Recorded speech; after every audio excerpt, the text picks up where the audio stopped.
भैया सब भैया सब सुबह पिटावे म्यूजिक डायरेक्टर डीजे काकी। अभी आप सुन रहे हैं तेनवाही से मां दुर्गा म्यूजिक की प्रस्तुति। डीजे काकी हर्षी भी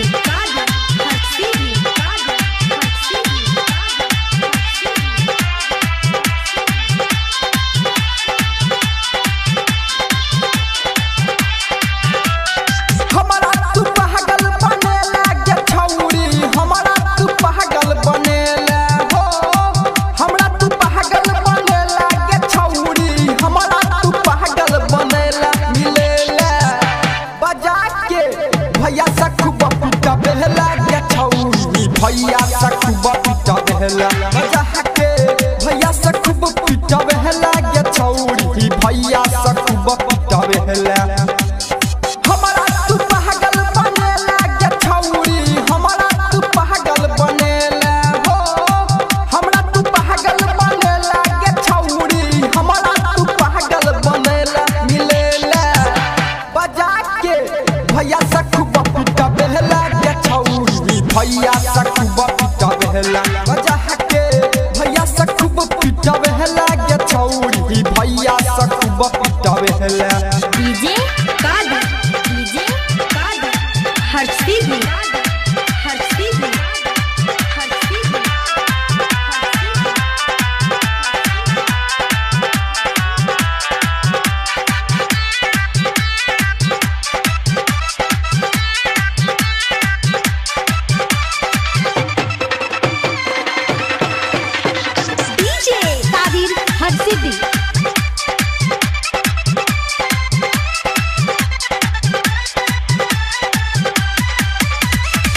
झूठो के प्यारा वाला बात बतिया हके हमारा बनेला बेकार गे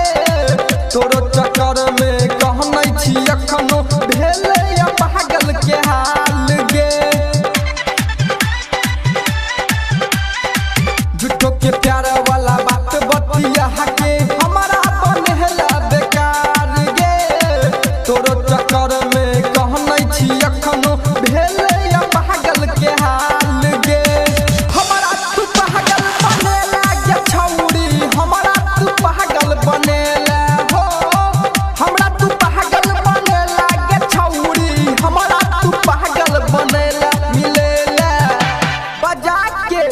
भैया सखुबा पिटा बेहला के छौरी भैया सखुबा पिटा बेहला बजा के भैया सखुबा पिटा बेहला के छौरी भैया सखुबा पिटा बेहला डीजे काकी हर्षी भी हर्षी भी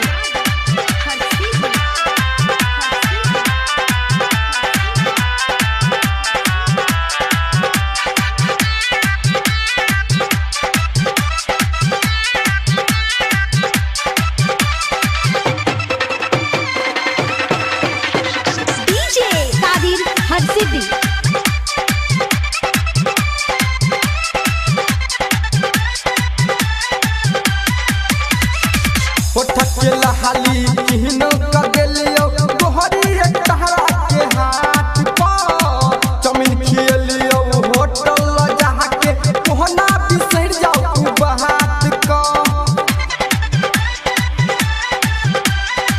होठक के लहाली किहनो कर देलियो तोहरी एक तहरा के हाथ पर जमीन खिलियो होटल जहा के कोहना बिसर जाऊ बहात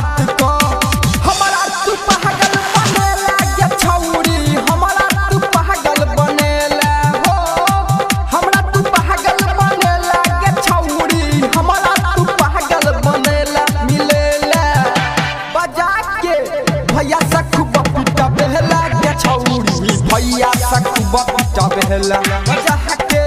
भैया सखुबा पिटा बेहला के छौरी भैया सखुबा पिटा बेहला डीजे काकी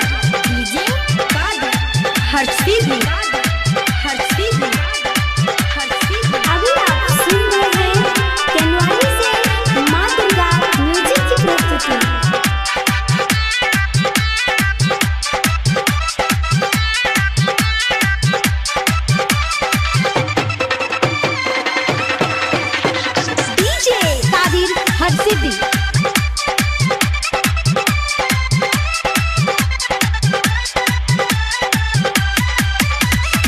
मायने जो बात राइटर कमलेश के कहै छौ बात तोरा साचे गे